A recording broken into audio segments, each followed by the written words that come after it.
شروع اللہ کے نام سے جو بڑا مہربان نہایت رحم کرنے والا ہے۔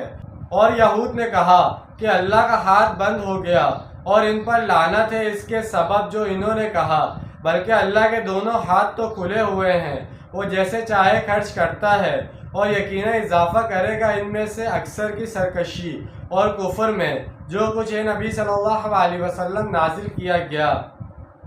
آپ صلی اللہ علیہ وسلم پر آپ صلی اللہ علیہ وسلم کے رب کی طرف سے، اور ہم نے ان کے مابین قیامت تک کے لیے دشمنی اور بغض ڈال دیا ہے۔ جب کبھی یہ آگ بھڑکاتے ہیں جنگ کے لیے، اللہ اس کو بجھا دیتا ہے، اور پھر بھی یہ زمین میں فساد مچانے کے لیے بھاگ دوڑ کرتے رہتے ہیں، اور اللہ ایسے مفسروں کو پسند نہیں کرتا۔ ان کے اس قول کا مطلب یہ تھا کہ اللہ کی رحمت جو ہمارے لیے تھی وہ بند ہو گئی ہے، نبوت کی رحمت ہمارے لیے مختص تھی، اور اب یہ دست رحمت ہماری